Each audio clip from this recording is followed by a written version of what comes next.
Leidenschaft für Autos ist für mich eine Faszination. Wenn ich heute, egal was für Auto ich sehe, dann kann ich das sofort entscheiden, ja, ob das gut ist oder schlecht. Und bei unseren Masters war natürlich die Entscheidung relativ leicht. Mazda macht Dinge, wie andere Marken vielleicht nicht so machen. Immer ein neues Design oder neue Ideen zu haben, ist bei Mazda auch ein ganz wichtiger Punkt. Und immer Autos zu bauen, wo andere noch nicht bauen. Und das ist doch eigentlich eine Faszination.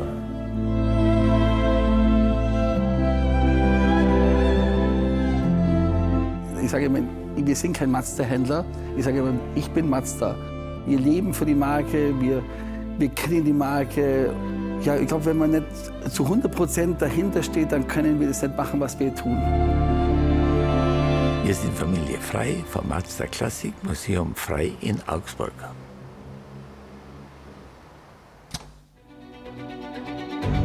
Meine Frau und ich haben 1970 eine kleine Werkstatt gemietet. Wir haben dann zusammen eigentlich den Betrieb begonnen. Wir waren eine freie Werkstatt, ich war Autoelektrikermeister und meine Frau war dann die Buchhalterin und die Rechnungsschreiberin. Wir haben dann relativ schnell auch einen Sohn bekommen und dann hat meine Frau mit dem Fuß einen Kinderwagen geschoben und hat Auto geputzt. Und ich war in der Grube und habe Öl gewechselt. Also so haben wir begonnen. Und dann hat sich aber das sehr schnell weiterentwickelt. Das Geschäft ist also relativ gut gegangen. Nach 5 Jahren sind wir dann dort ausgezogen und haben einen neuen Betrieb gebaut. Wir waren sehr hoch verschuldet und ich habe das dann so gemeint, dass wir dann auch zur Not schlafen können, wenn wir gar kein Geld mehr haben. Das Geschäft ist natürlich enorm gegangen und wir hatten dann ruckzuck 10 Angestellte. Ich war dann Laderhändler und dann ist Mazda gekommen und hat gesagt, schmeiß Lader raus und nimm doch uns. Und ich war, dass die mir das angeboten haben, weil ich ja Wankel gewollt habe, haben wir dann eben Mazda genommen. Und dann war das doch sehr, sehr gut.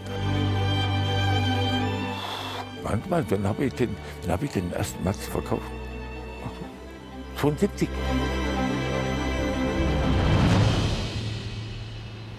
Dann ist natürlich die ganz große Problem gewesen, dass wir alte Autos immer schon gern, ich habe immer schon alte Autos gewollt. Dann habe ich immer ein Auto nach dem anderen gekauft. Meine Frau war nicht so begeistert von den alten Autos. Und so ist eigentlich unser Museum entstanden.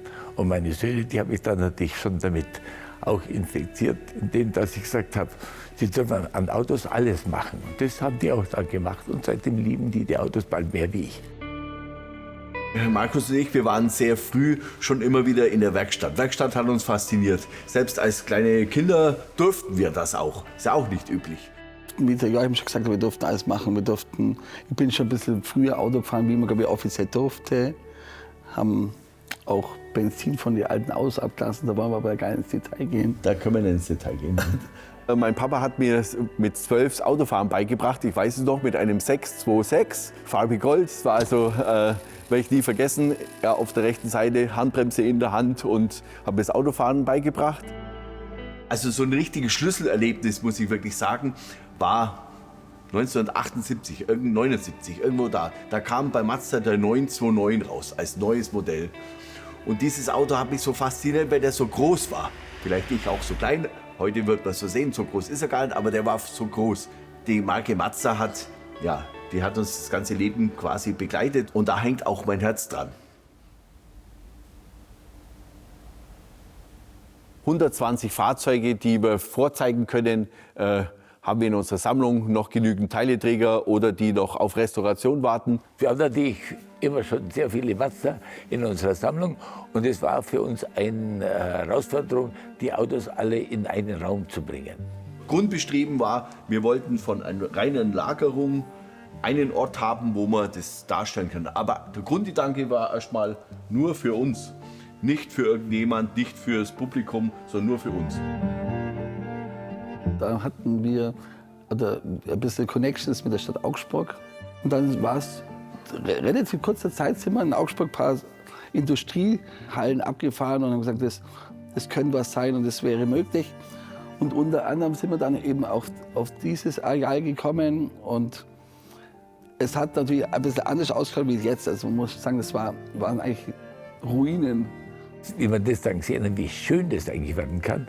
Und dann hat sich natürlich auch Mazda Deutschland oder Mazda Europa mit eingeschaltet und haben gesagt, da machen wir ein Museum draus.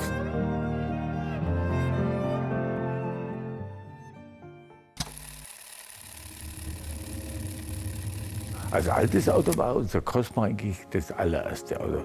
Das haben wir damals in einer Zeitung gelesen, dass wir in Amerika so ein Auto angeboten wird. Das war so vor circa 35 Jahren. Wenn ich sage, sich so ein Auto zu leisten, hat damals ein Vermögen gekostet zu damaliger Zeit. Aber uns war das wert, dass ich mit meiner Frau, meinen 2 Söhnen dann übergefahren bin und das Auto uns dort gekauft haben. Den haben wir auch in frühen Jahren auch restauriert und haben da dran, waren unterm Auto gelegen und haben uns auch manchmal die Hände aufgehauen. Viele Leute haben mich da belächelt. Heute bin ich eigentlich froh, dass ich ihn habe. 1967 kam der auf den Markt. Die Highlights sind erstmal die sehr geringe Stückzahl. Ich glaube so um die 1500 Stück. Dann das erste Mal ein Auto mit Wankelmotor, bedeutsam für eine neue Ära bei Mazda. Und dann noch in einer wirklich, meiner Meinung nach, sehr schönen Sportwagenform. Viele Designelemente hatten damals und wie heute zu einem sehr schönen Auto gemacht.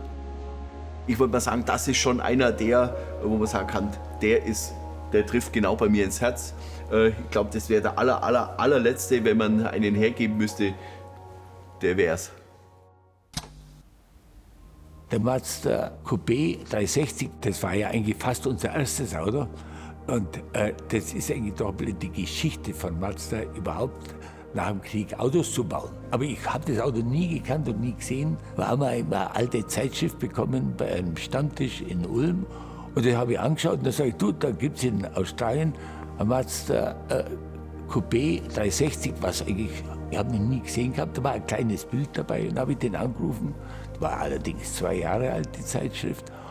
Und dann sagt er, ja, er hat den noch. Es würde 3.500 Pfund kosten, damals hat es noch Pfund gegeben. Und dann sage ich, ja, das wäre eigentlich doch tragbar, wie ist er benannt? Er sagte, du, das Auto ist Weltbester. Dann ist das Auto, nach ein paar Monaten ist das Auto gekommen. Der Motor war zerlegt, kaputt, Kolben beschädigt, waren auf dem Sitz gelegen, die Teilsitze waren gar nicht drin, das Auto war zerlegt. Und da habe ich den angerufen. Da sagte er, was willst du haben? Das ist Weltbeste gewesen. Hast du schon einen besseren gesehen? Und da muss ich ihm natürlich recht geben, dass wir noch keinen besseren gesehen haben.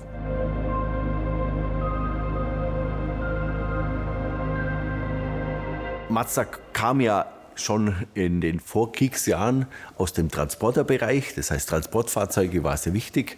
Der Go war das erste Fahrzeug von Mazda als Dreirad. Das ist das Nachfolgemodell. GB wurde vor dem Krieg und nach dem Krieg gleich gebaut. War natürlich auch sehr wichtig in der Bedeutung in Hiroshima, weil die Stadt war ja durch den Atombombenabwurf zerstört. Und diese Dreiräder wurden eben sehr viel eingesetzt, wieder die Stadt aufzubauen.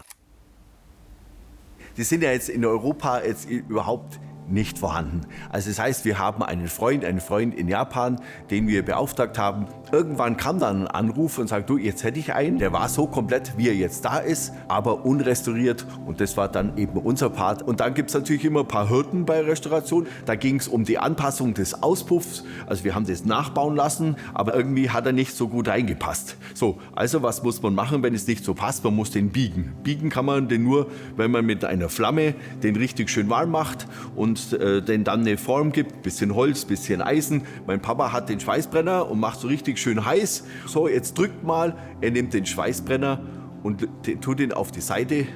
Und anstatt dass er ihn irgendwo in die Luft hält, hat er sich selber an den Arm gehalten. Es war richtig voller Schmerzen und er hat die Harbe heute noch. Aber man kann sagen, der Auspuff passt jetzt super.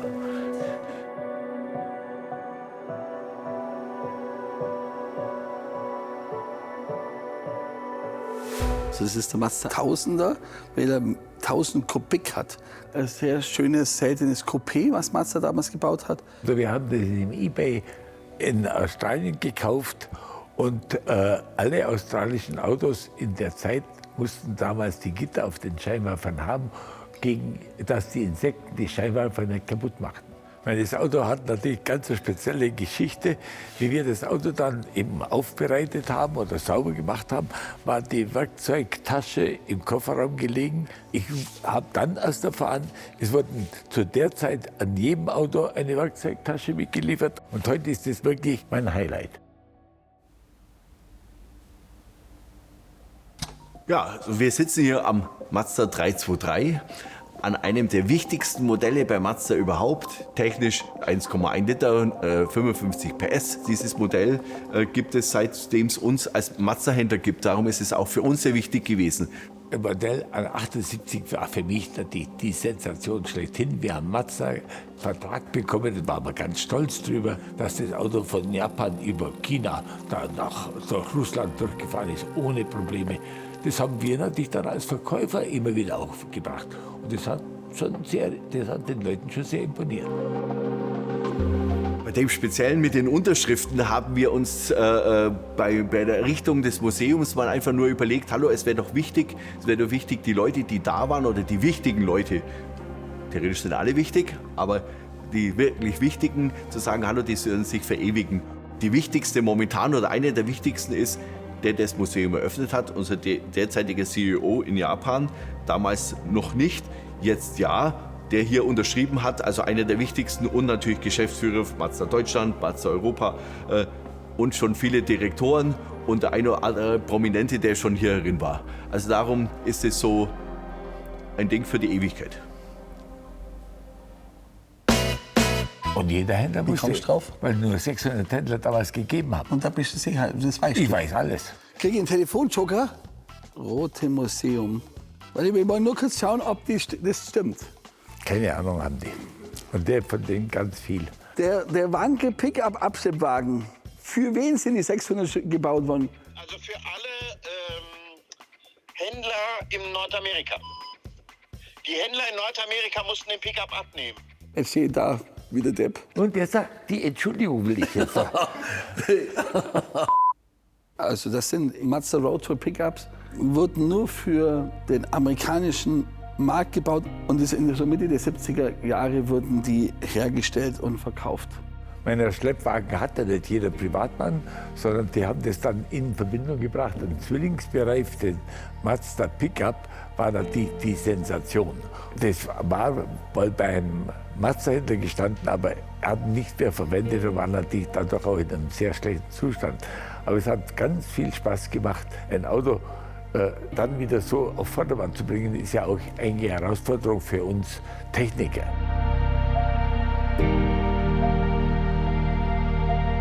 Ja, also wir sitzen jetzt hier an dem Mazda 121, zweiter Generation. Diese Ausführung ist wirklich besonders. Und zwar ist er gelb. Erstmal die Farbe. Und Mazda hat zu diesem Zeitraum ein limitiertes Sondermodell herausgebracht. Und zwar in der Kooperation mit Haribo. Das heißt, so einen Bärchenschliff bekommen. Die Radkappen, die drauf sind, auf dem Lenkrad, Sportlenkrad, war dann ein kleiner Goldbär denn drauf und eben ein Heckrollo. Eigentlich was Besonderes, war streng limitiert. Wir haben intensiv nach so einem gesucht, weil er für uns auch selbst als Händler damals besonders war. Haben den bekommen von einem Paar. Die Frau hat den bis zum Schluss gefahren und hatte jetzt einen Platz gesucht, wo sie weiß, der ist in guten Händen und ja, das haben wir ihr versprechen müssen.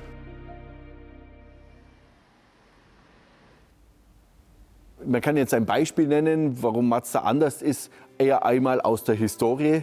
Und da ist es definitiv der Wankelmotor, der Kreiskolbenmotor. Also ich sitze natürlich jetzt hier, weil das meine Lieblingsecke ist.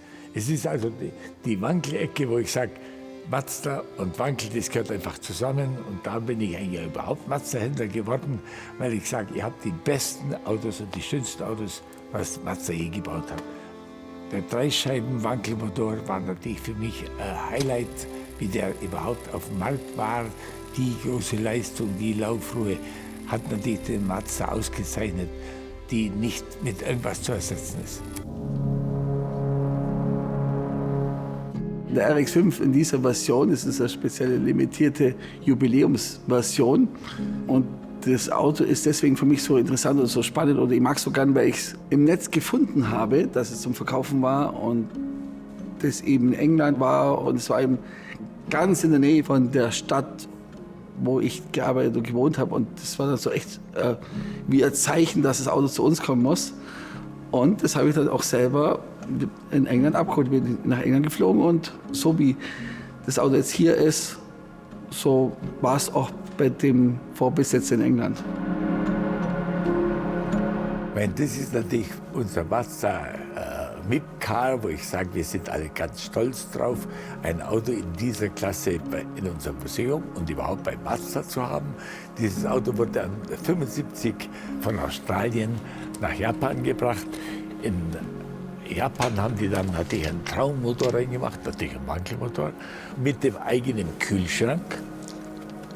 Ist es nicht gigantisch? Bei dem Auto kann ich dann als Chauffeur eigenen Auto hinten sitzen und mir die Heizung bzw. das Radio und die Klimaanlage selber betätigen.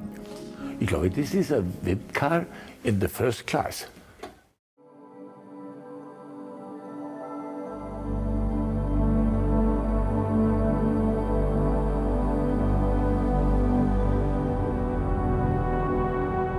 Ja, also wir befinden uns gerade in einem Bus, in einem Schulbus. Das ist der Parkway 26 aus dem Grund, weil es eben in der höchsten Ausbaustufe hat der 26 Sitzplätze und wichtig ist natürlich für uns, hat einen Wankelmotor mit einem Kreiskolbenmotor. Es wurden nur 44 Stück gebaut, also darum ein ganz seltenes Auto und wie man sieht, sehr bequem. Immer wieder taucht unser Freund in Japan auf. Der hat uns also angerufen und hat gesagt, er hätte einen so Parkway-Bus und der ist sehr, sehr selten und hat er uns ein Foto geschickt. Also das war der Highlight, das Auto mussten wir haben. Es gibt aber noch was dazu zu sagen, hat mein Papa gerade vergessen, dass dieser Bekannte, das war nämlich ziemlich Anfang unserer Verbindung, das war also eines der ersten Modelle, was wir durch ihn bekommen haben. Und seitdem hat er einen Spitznamen bei uns. Der heißt nämlich seitdem, und das kann, Papa wird es bestätigen, Busman. Das heißt der Busman für alle.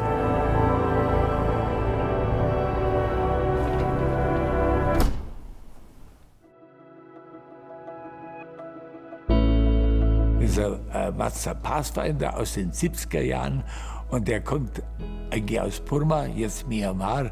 Und ich glaube, das ist schon ein Highlight in der Mazda-Geschichte, sowas überhaupt hier stehen zu haben. Das Auto war in einer Zeitung in Hamburg gestanden, dass die das Auto verkaufen. Wir haben sich dann zusammengesetzt, es waren 5 solche Autos, nagelneu. Die waren allerdings schon 5 Jahre am Hafen gestanden, weil die Versicherung konnte sich nicht einigen. Die waren von Myanmar bzw. von Burma nach Hamburg geschickt worden ohne Frostschutz und über Weihnachten hat der Frost die gekillt. Also die Motoren waren zugefroren, Motoren kaputt. Also nach 5 Jahren habe ich dann einen bekommen, der war natürlich total kaputt. Und ich habe gesagt, oh, das ist kein Problem, das ist ein Mazda. Dann haben wir das Motor gesucht und habe ich bei Mazda in Japan angerufen, haben die gesagt, sie haben das Auto nie gebaut. Die haben nur die Teile für das Auto nach Myanmar geschickt und die haben daraus dann Polizei 9-Sitzer Pickups gebaut. Dann habe ich gesagt, also das kann ja kein Problem sein, in Myanmar kann ich doch so einen Motor bekommen. Ich habe dann beim Botschafter angerufen, den deutschen Botschafter, und habe gesagt, ob er mir so einen Motor besorgen kann. Der hat mir dann recht abrupt das abgeschlossen. Ich war der Meinung, dass ein deutscher Botschafter dafür verantwortlich wäre, mir so einen Motor zu besorgen. Auf alle Fälle, jetzt habe ich bis zum heutigen Tag noch keinen Motor bekommen. Ich habe einen 929-Motor eingebaut, weil er muss ja fahren, aber es ist nicht der Originalmotor drin. Wenn heute ein Auto ohne Behandlung in Hamburg steht, die Salzluft ist da schon sehr gesund, aber schon auch sehr schädlich. Da waren selbst die Kotflügel hatten Löcher. Also wir haben an dem Auto sehr viel gemacht, aber ein völliges Auto zu kaufen ist auch keine Kunst.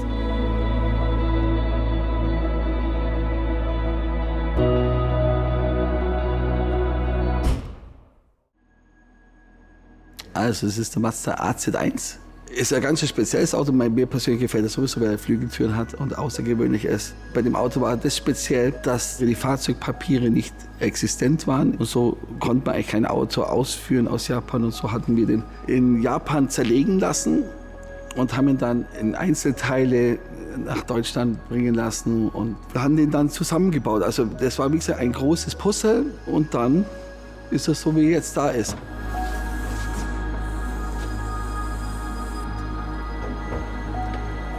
Das war's jetzt. Rein sind wir gekommen, aber raus nicht mehr. Für mich natürlich gigantisch, so ein Auto in dieser Dimension, also es ist wirklich ganz klein. Normalerweise sind Flügeltüren eher was für Luxusautos. Es ist kein Auto für die hohen Geschwindigkeiten, aber 3-Zylinder-Turbo hat eine unheimliche Kraft beim Beschleunigen und der macht auch richtig gute Geräusche. So pssst. Genau, so schaut's aus. Ja, so ist es.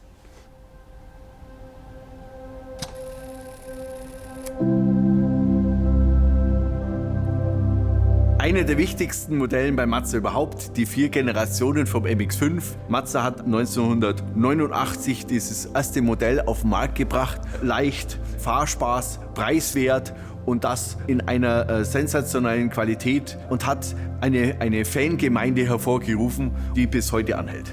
Wenn jemand die Marke Mazda im Prinzip nicht auf dem Schirm hat, dann hat man den MX-5, den kennt man einfach. Also wir haben in unserer Sammlung so circa 15 MX-5 der verschiedenen Generationen, Sondermodelle, Farben, mal ein bisschen mehr PS, mal ein bisschen weniger. Ich glaube, dass da der Mazda MX-5 natürlich sehr viel dazu beigetragen hat. Bis dahin waren wir einfach eine Autofirma, jeder wusste hohe Qualität und jeder wusste schöne Autos und so was. Aber der MX-5 hat uns dann die Eingangstür gegeben. Ja, es haben sich hier der normale Kunde umentwickelt zu einem Fan. Das heißt, er war jetzt nicht nur ein Kunde und hat ein Auto gekauft, das er fährt und danach gibt es wieder eine Zahlung, sondern das sind Fangemeinden, das sind Leute, die sich plötzlich selber organisiert haben. Hallo, wir machen eine Ausfahrt, plötzlich ist ein Stammtisch, Vereine, Gruppen entstanden. Also, und die gibt es deutschlandweit, die gibt es europaweit und sogar weltweit. Also der MX-5 ist so ein Auto, wo man sagen kann, der hat unseren Kundenkreis total verändert. Da kann man sich noch besser damit identifizieren und sagen, hallo, man hat nicht nur das ganz normale Business, sondern das ist auch was fürs Herz.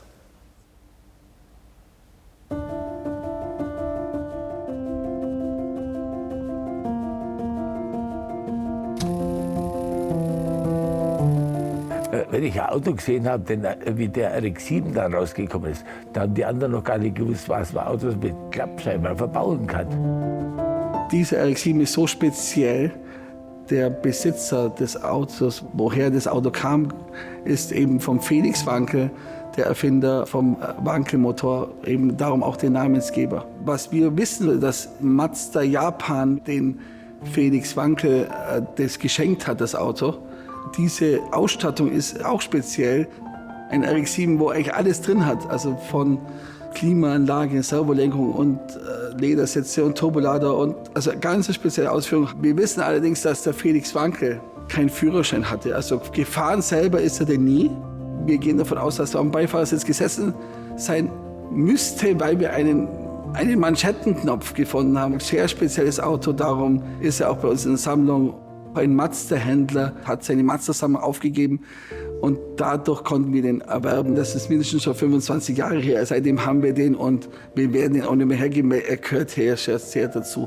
Es sind 100 Autos, die mir im Gedanken bleiben, aber es wird immer ein paar Lieblingsautos geben. Und da würde ich sagen, unser RX-7 FD, das schönste Auto ist, das beste Auto mit 245 PS. Das wird immer mein Highlight sein, solange ich überhaupt Auto fahren darf.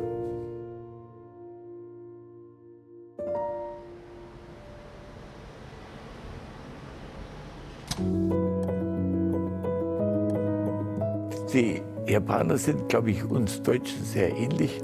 Die wollen immer perfekt sein und das beweisen die auch. Ich war schon ein paar Mal eben in der Produktionshallen in Japan.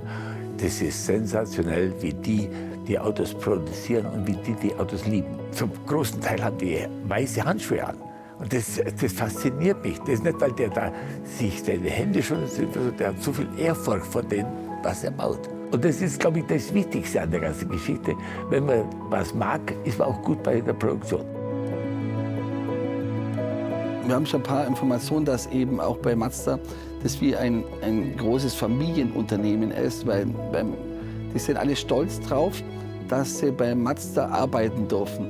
Und das geht dann über Generationen. Wenn man die Verbindung nach Japan denkt oder zu Mazda Europa oder zu Mazda Deutschland, zur Geschäftsleitung, man fühlt sich wie in einer Familie. Und ja, die Familie ist Familie, die hat man für immer.